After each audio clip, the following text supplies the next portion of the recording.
Aloha and welcome to Micronesian Community Voices. Pacific Students Media proudly presents its first episode on Micronesians abroad, Hilo. I'm Kathy and I'm Yapis. I was born and raised here in Hilo. You'll get a glimpse of Micronesia's voices, culture, and community. Hope you enjoyed this show.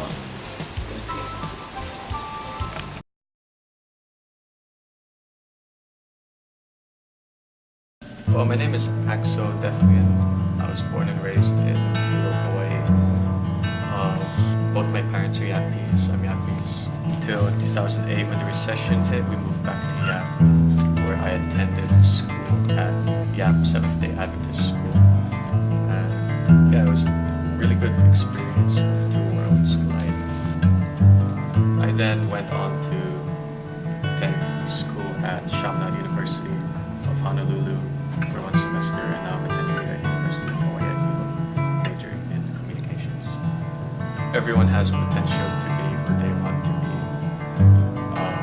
Growing up, that doesn't necessarily mean going to college, that everyone has to be successful just by going to college.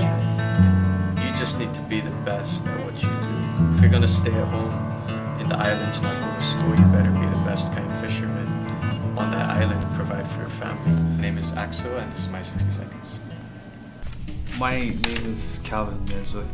I'm from the Marshall Islands. Over here in school, I am studying accounting. In hopes that one day that I return home to help out in that field. Over here on island, Hilo, I work at the Pacific Islander Center as the outreach coordinator. When I first came here, I felt homesick. I really wanted to go home. I didn't feel like doing anything. But meeting new friends and getting to know them really got me into liking staying here. Really tough at first, but in the end, persevered. To my friends back home, or anybody in particular, if I can do it, so can you. I've heard a lot of Micronesians say, "Oh, I can't because I'm not that smart. I don't have that much money." I face the same things, but I'm here because I never stopped asking questions. I never stopped finding a way. One thing my grandmother always told me was, growing up, nothing is impossible. You strive, strive, strive. You'll get it. My name is Calvin, and this is my 60 seconds. Good afternoon, everybody. My name is Vid Ratior, on behalf of the Pacific Islander Student Center. Also, I'm speaking a little bit on behalf, I'll speak on behalf of my boss, Jim Mellon, who made this happen by his connection with the East-West Center. So I want to thank Jim for enabling this event to happen today and having Father Hezel here with us. I'm also very honored to be here to host him and to reconnect with him. I was a Jesuit for 10 years of my life, and he was one of my mentors for those long years, short, long years. So it's a real honor for me to reconnect with him. Me as a married man, and he father of 2 kids, and he as father of all the Catholics, I guess. Father Hezel, since arriving in Micronesia in 1963, this was a couple of years before I was born. As a young Jesuit, Father Hezel has tirelessly served Micronesia in a number of ways. He recently published a book entitled Making Sense of Micronesia, The Logic of Pacific Island Cultures. He is a self-taught historian. He has published a half-dozen books and well over 60 articles on Micronesia. And his influence on Micronesian history and studies has been described as formidable. He is frequently consulted within and beyond Micronesia by government officials, educators, researchers, and development specialists. He has served He has received honorary doctorate degrees from the University of Guam and from his alma mater, Fordham University, where he currently resides right now. Most recently, Father Hezel has been conducting research with Micronesians now living in the United States. And so part of what he will discuss today is part of those research and his long history of working in those regions. So without further ado, I would like to welcome Father Fran Hezel, SJ. This is a lot that we could talk about, but I want to be directed by you. I want this not to be simply a talk by me, but a conversation. This is what I told the young people who were interviewing me on TV before this, that I'd hope to make my life. And this is what I hope to make the next hour and a half. So please feel free at any time to stop me, make comments, ask questions, lead us in a different direction. The important thing here is that you be helped by this thing, not that I get a chance to finish whatever I happen to be babbling about at the time. I see that there's many people in the audience who know more than I ever will about Micronesia. At least know more about it here. Know more about it because they in fact are Micronesians, because they have a living tie to the cultures, or one of the cultures in the place. I'll never pretend to be a Micronesian. I'll just pretend to be a person who stands at the beach. Who stands at the beach, living there for a while, but helping to carry on the conversation between the ships that come in from the outside and the people who live in the villages there. That's been my role for all my adult life. It's a role I would like to continue, and it's a role that I would particularly like to play for the next hour and a half or so. Well, my story started over 50 years ago, 1962. I was sitting at the side of a pool while I was doing, as a Jesuit scholastic, preparing to go to Regency to begin teaching the following year. I picked up a book and was reading about the missions, Jesuits and the missions, and the wonderful work that they did. I guess I had been thinking about it off and on, but I was inspired that evening to write a letter to our provincial volunteering for the missions. He told me to take a physical exam. I did, and passed the physical exam. And then about 2 months later, he told me that I was in, that I was going to be assigned the coming year. 1963, September 1963, after many frustrations because of the fact that planes were small in those days and you couldn't always count on them, even on the weekly flights. So I got to Micronesia by going, detouring around to Palau, and coming in a couple weeks after class actually began. I had 50 good years in Micronesia, or almost 50 good years in Micronesia. All the years were challenging, interesting, and all of them were an invitation to join in a partnership with people there. I came as a Jesuit scholastic, and I came to teach. But what I've said again and again is I ended up learning. I ended up learning about a place and the people that's changed my life.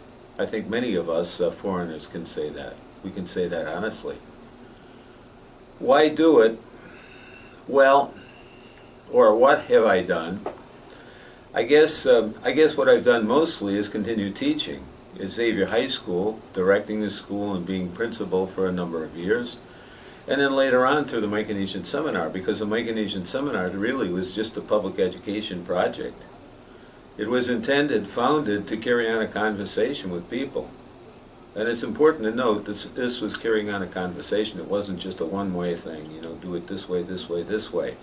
We always expected feedback from people, and fortunately we got it. So for Mike Sem, we were doing videos. We ended up doing 73 videos. We did issues of a Micronesian counselor and a lot of writing. We did conferences and talks. And we accumulated a library, photographs, and other materials on the islands. Now I'm back in the U.S.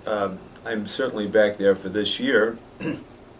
I'm hoping that sometime in the future I'll be able to return to the islands, excuse me, and continue the work that I was doing there, or at least have a chance to pass off this work to somebody else to transition it.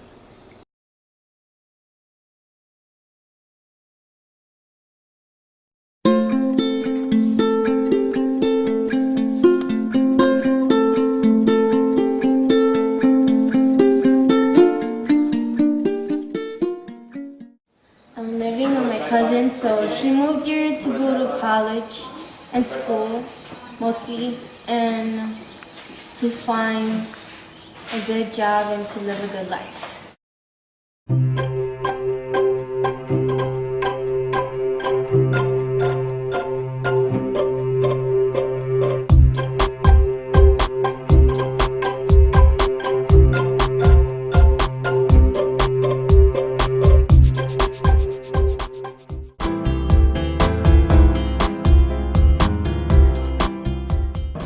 Marshall Islands. Here is our flag, and it represents a lot of reasons about the Marshall Islands.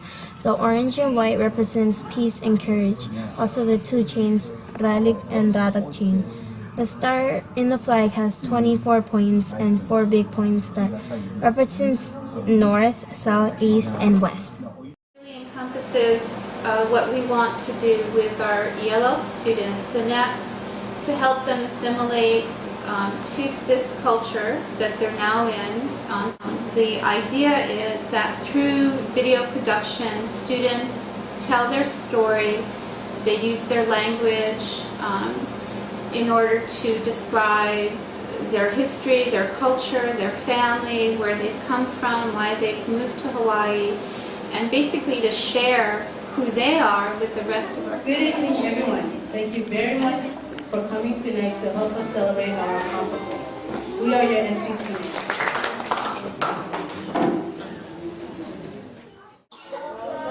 Thank you for coming tonight.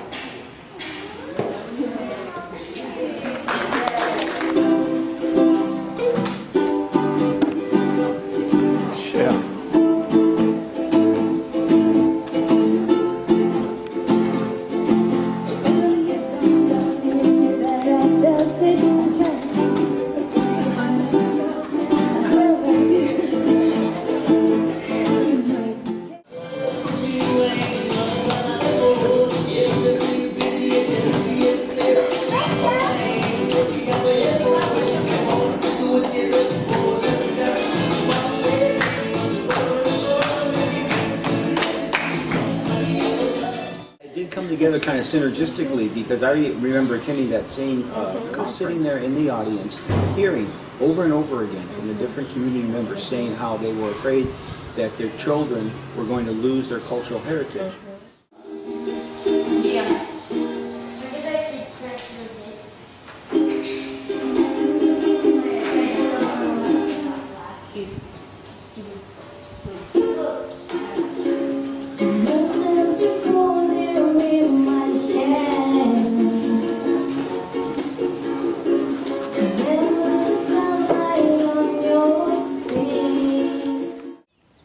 Like you guys see right here in front of me, this is all our Marshallese handicraft, and this one is the wall, hanging wall decorations.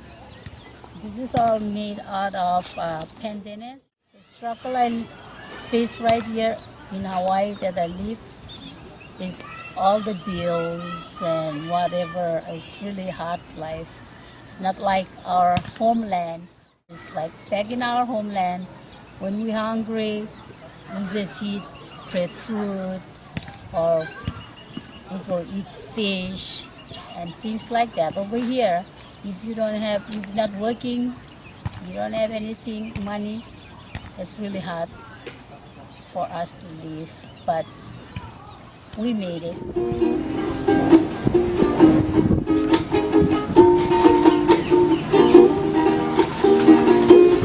In my future life, I want to have a good job and raise money for my own family. I am interested in being a teacher. I want to be a teacher because I learn a lot in school and really want to raise money for my family. The girls are performing because it's a cultural celebration at International Night at Iwaichiro. This dance is called Tokia. The costumes are once worn for special occasions to represent the Chuukese culture. My mom got married to someone that living in Hawaii as a part of Filipino culture. My stepdad has to accept us as his own children, so mom has to bring us with her in Hawaii. We Filipinos strongly believe that coming to Hawaii is to opportunity, so we decided to come to Hawaii, and so we will be able to see my auntie, uncle, and also my cousins who helped us to fix the paper to be able to come to Hawaii. You know, with this project, it really helps them to foster their own language developments, and not only that, it's also their academic learning, including their cultural adjustment. So how wonderful really to have this activity. Their self-esteem was boosted. Because in my mind, that by being a part of this project, by becoming more culturally proud, by learning some new skills, by developing some relationships with them, now are beginning to create a vision for what they can do and be in life.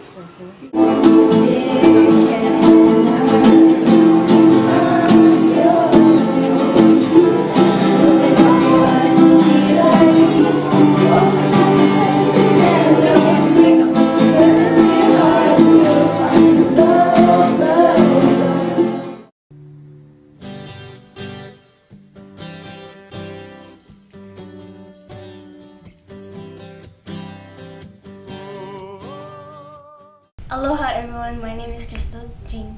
I come from the Marshall Islands. Hi, I'm Bethika Lokiar and I'm from the Marshall Islands. My name is Leah Ramirez and I'm a mixed Marshallese. Hi, my name is Preliza Perez and I came from Chuuk, Micronesia. I came here 3 years ago because I wanted to be with my other family members. I came here because my mom sent me to have a better future and better education.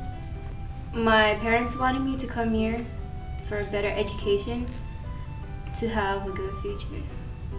I came here because of better education and because my family members had some medical problems. Since I'm in this program honoring my culture, I've been proud to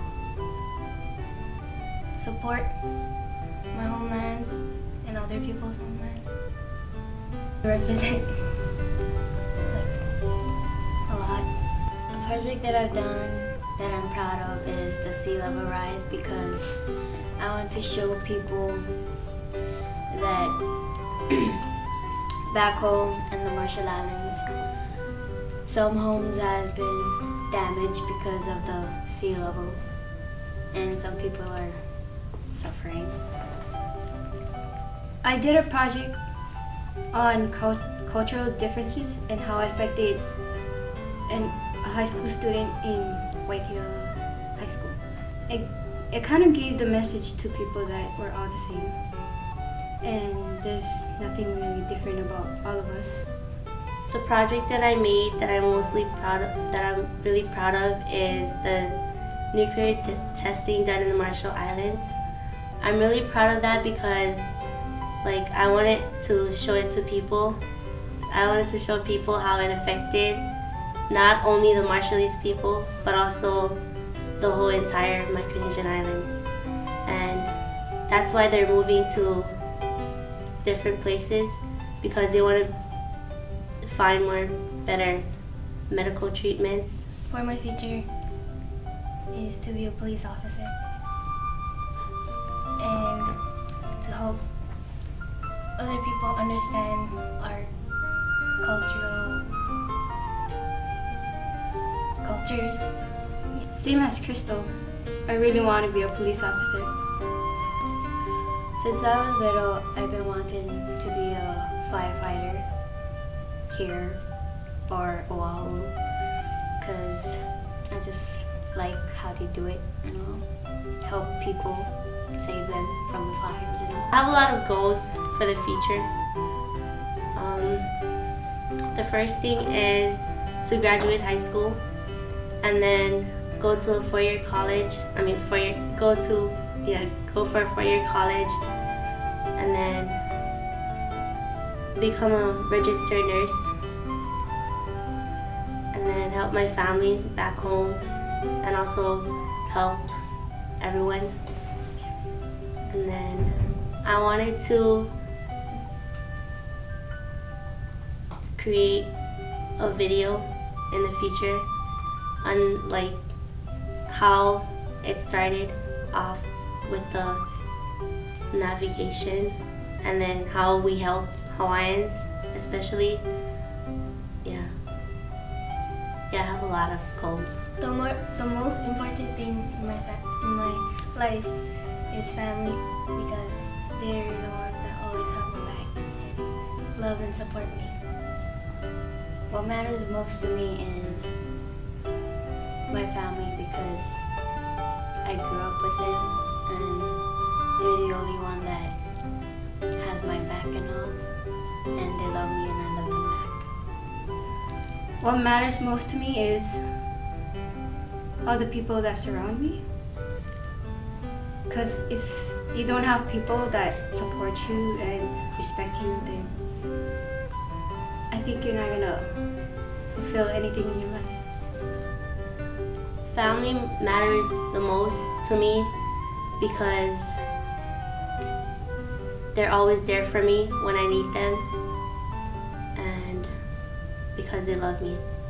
Never be ashamed of who you are. Yeah, that's about it. First of all, I want to say hi to my friends if you see this. Also, there is nothing really different about us.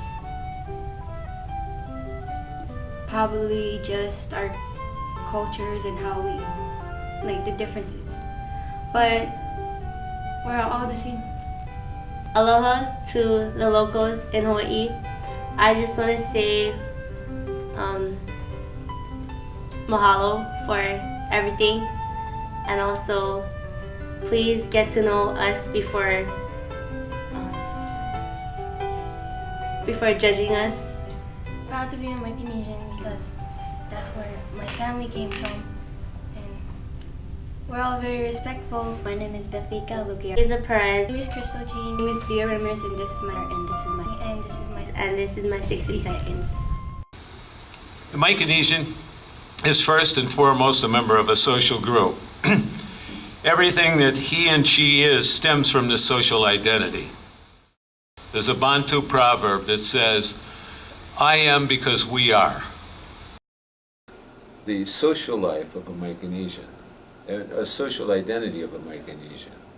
So that, for instance, one of the things I'm always telling people is that there's nothing as important to a traditional Micronesian. Now, admittedly, there may have been changes, but to a traditional Micronesian is being rooted in the family. I mean, that's number one, that's the basis of self-esteem, that's rock bottom. So I felt if I could give people some idea of what's important, some idea of the fact that smiles have many different meanings in cultures, that when a person says, yes, I will, even though he knows he can't, is he telling a lie, or is he telling a social truth, which turns out to be something that he can't really act on? You see, things like that, they constitute the problems that people have with Micronesians. In the 1960s, few Micronesians visited the U.S. AFS students, military, hospital referrals, and other short-termers. In the early 1970s, with the extension of the Pell Grant, Micronesians began flocking to college in the U.S. By the late 1980s, the newly implemented Compact of Free Association allowed islanders to live and work in the U.S. Under the trusteeship, we've come to know and respect you as members of our American family. And now, as happens to all families, members grow up and leave home. Together, in free association, we can and will build a better life for all.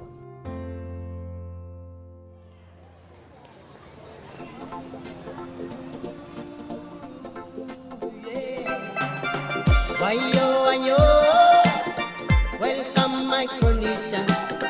Wayo, wayo, wali gomangara. Wayo, wayo, welcome Micronesian.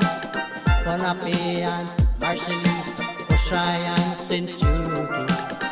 Kiribas, Nauru, Lapen, o Mabilawan. Wayo, wayo.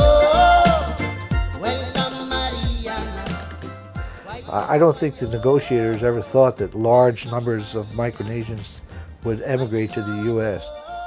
No one had any idea large numbers would come seeking the economic opportunity which is not available, unfortunately, in the islands in this day and age.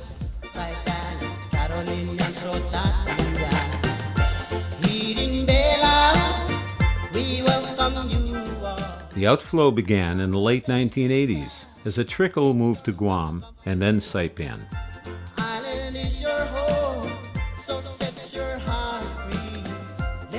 By 1995, with the step-down in compact money and the FSM economy in reverse, the trickle grew to a stream. Each year since then, FSM has been sending off 2,000 people a year. The Marshalls is losing 1,000, and Palau several hundred.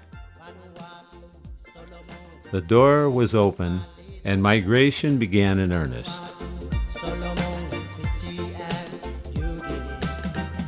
My name is Shru. I'm from Kushai.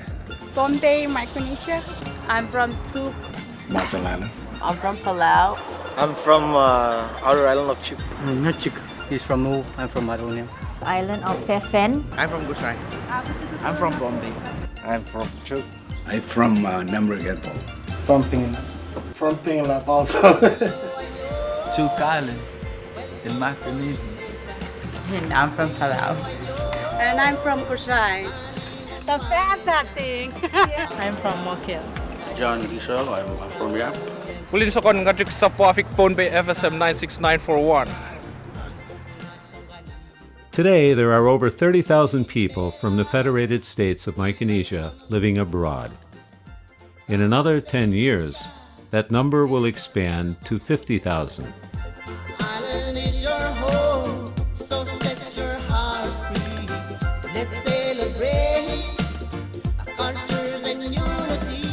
Welcome to the new Micronesia. Welcome Micronesian. Ponapeans, Marshallese, Oshayans, Century. Kiribas, Nauru, Lapen, o Mabilawan. Wayo, wayo, welcome Mariana.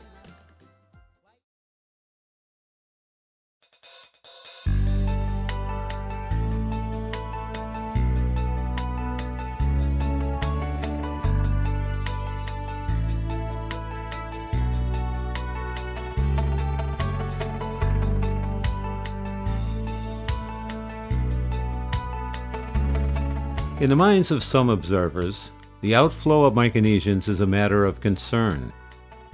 It is seen as evidence of the failure of Micronesians to develop their own economy back home. A U.S. government report issued by GAO in 2001 stated that a majority of the islanders who have moved to the U.S. and its territories are living in poverty. Newspaper articles sometimes suggest that islanders have come abroad to live off welfare, to be supported at U.S. taxpayers' expense.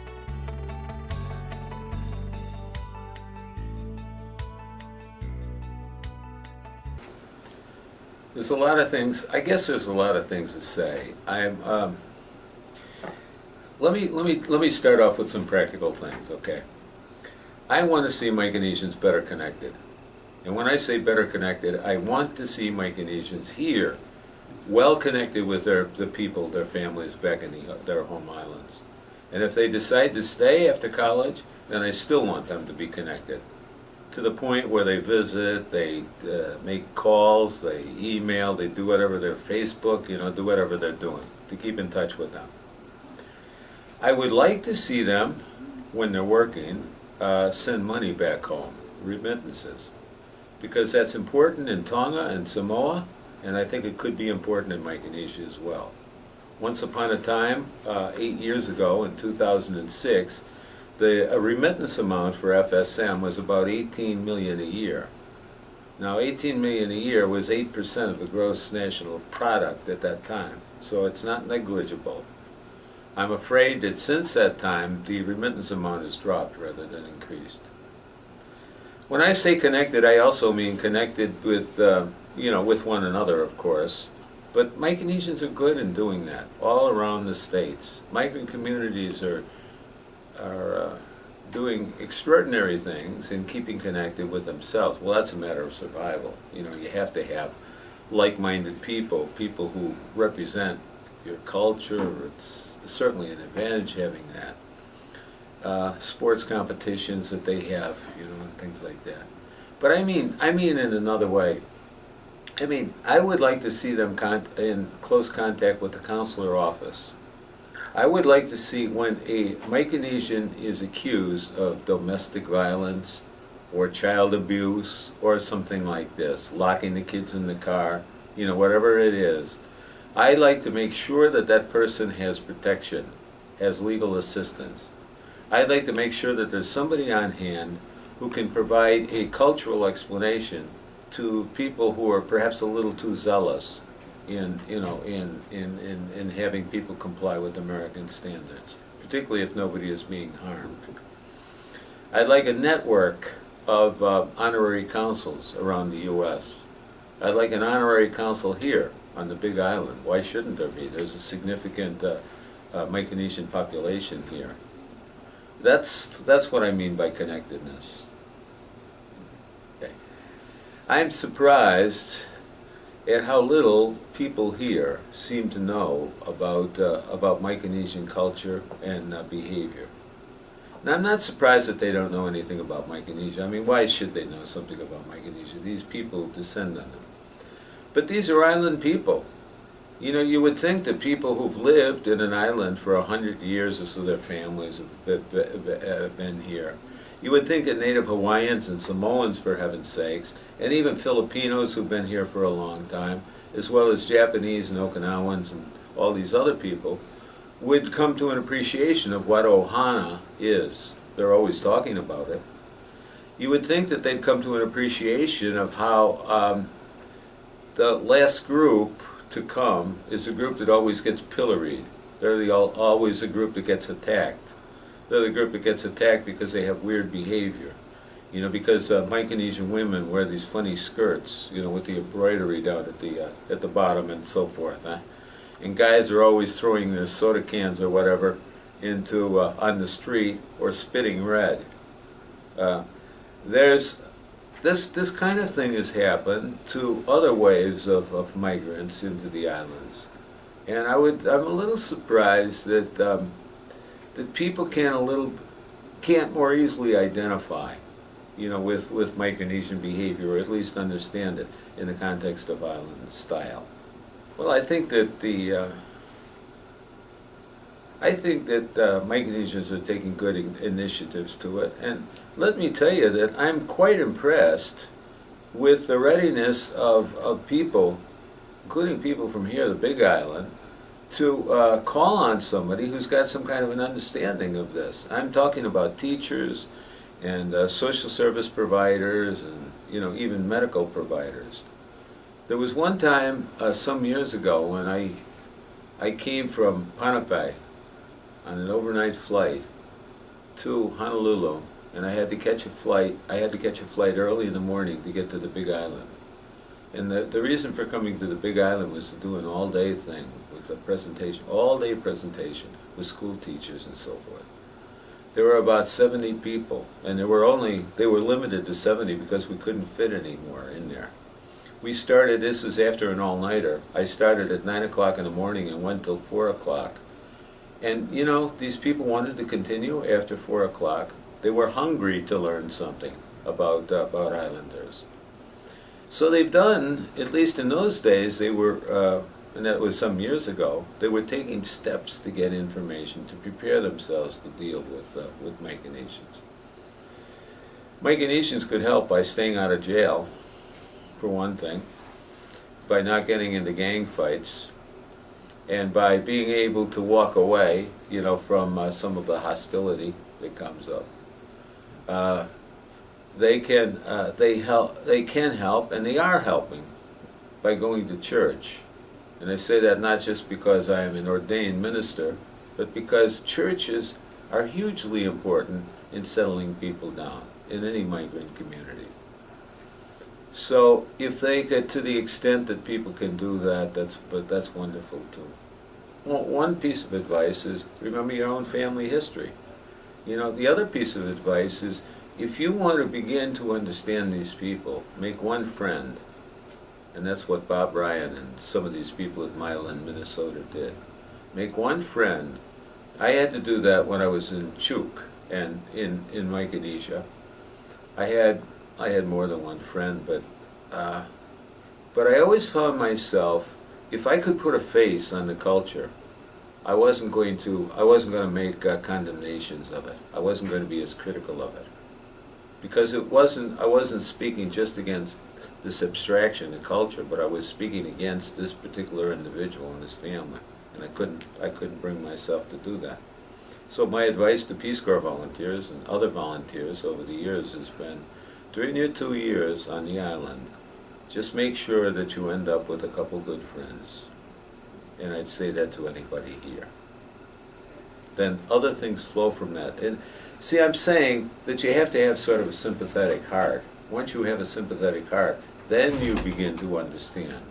But you don't go through the ABCs of culture first. You know, that doesn't mean anything unless you're open-minded and open-hearted. The Big Island's always been famous for this place, UH Hilo. I mean, years ago, we were sending people here. And we always had this trade-off, you know. UH Hilo is not Honolulu, it's not the main center and everything like this. And you may not get the range of course offerings that you'd get, you know, that you'd get there.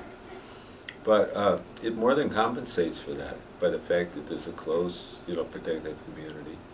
I've been here now for 4 times maybe, and there's always been this. I've gotten a sense that there's always people play basketball together, you know, and they do a lot of things together, and I've always gotten a sense that they're well taken care of.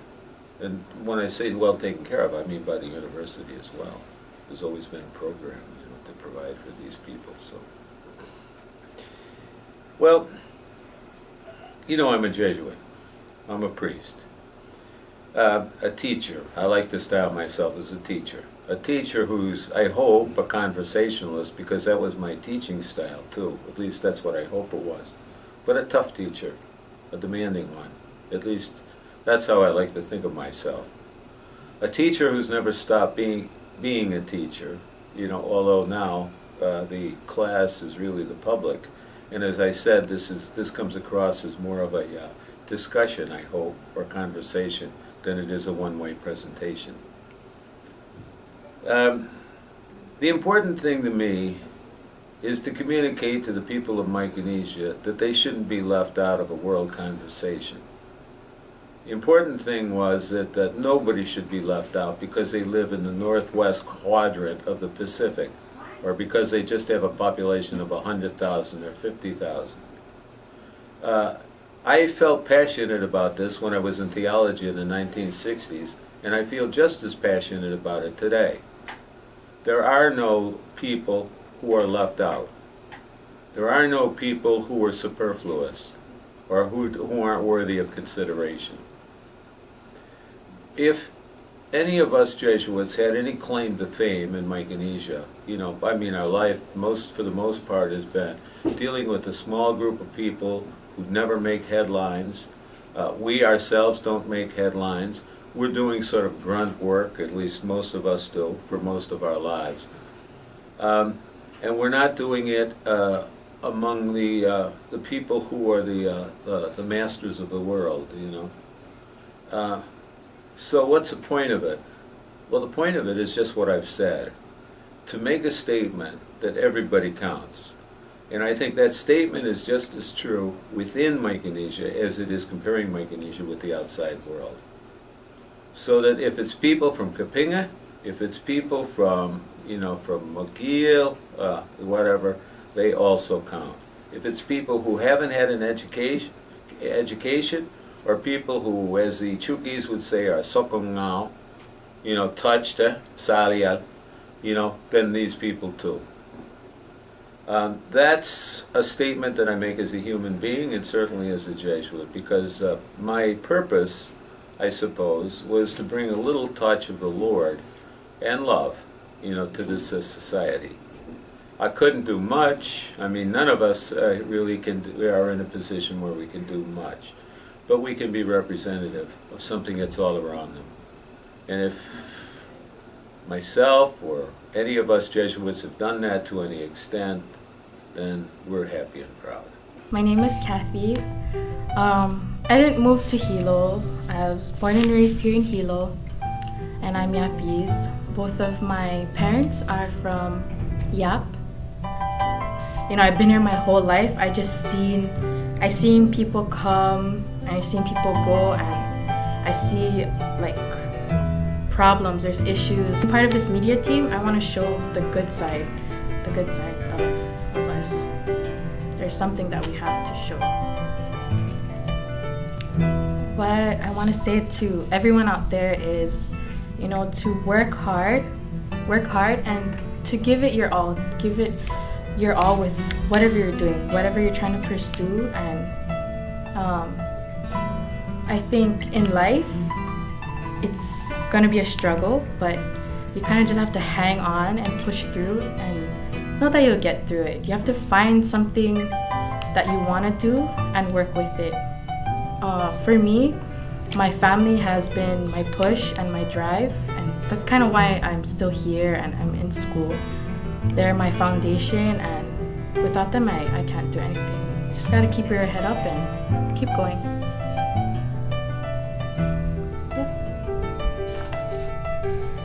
I'm Kathy, and this is my 60 seconds. My name is Urbilan Mandiro, and I'm from Marshall Island. Since moved here this semester to, advance my education in computer and electronic related studies here in Ilo. When I came here, I was like, wow, because coming from a small country to bigger countries, being here in a new home, away from home, has forced me to learn and adapt to many new lifestyle. And one of the biggest one is to manage my personal finances. And I have seen bases here that make me feel uncomfortable here, but I don't really care because I'm here for reasons. My name is Urbilan, and this is my 60 seconds.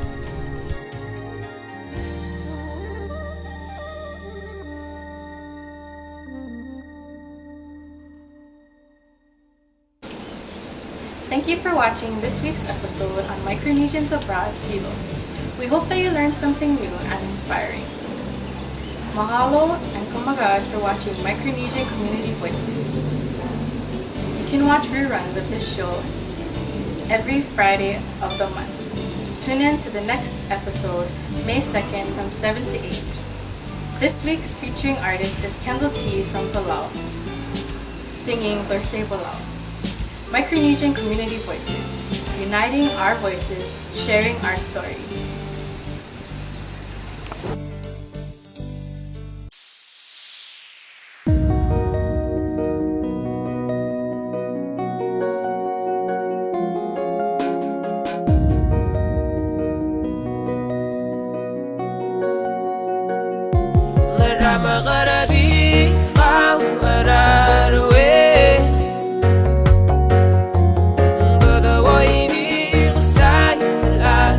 Eh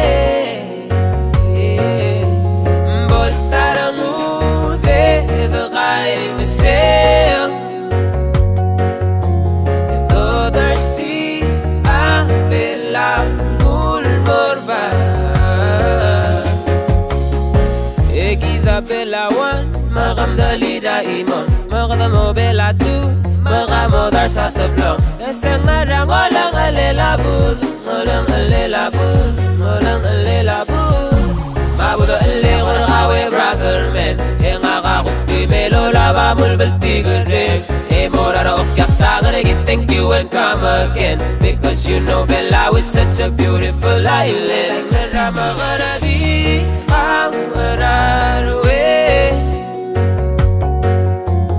Godawo ibig sa ilan Boltarang ude Bakain masel Though there's Bella mulmorba Alame api ma ema yu Ega mulang ilpo jang rabel dun Balagol api sa laban unity Raigal community Malaka authority Le buda maguro le akal tareng Buda talma buda mabaltigal reng rabek ring Matyaw kabong albora rabekal adara rabekal ring Buda dagi taluk talubel almoblila de warreng Rama ngarabi ang araruwe Buda waibig sa ilan Boltarang ude bakain masel Though there's sea Bella mulmorba Bella Agi maral palgungua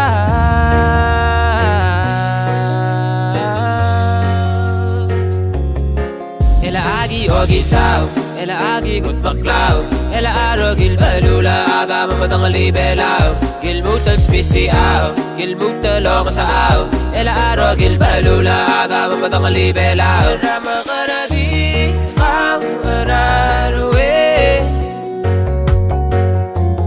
Godawo ibig sa ilan Boltarang ude Bakain masel Though there's sea Bella mulmorba In exercising our inherent sovereignty, we, the people of Palau, proclaim and reaffirm our immemorial right to be supreme in these islands of Palau, our homeland. We renew our dedication to preserve and enhance our traditional heritage, our national identity, and our respect for peace, freedom, and justice for all mankind. In establishing this Constitution of the Sovereign Republic of Palau, we venture into the future with full reliance on our own efforts and the divine guidance of Almighty God.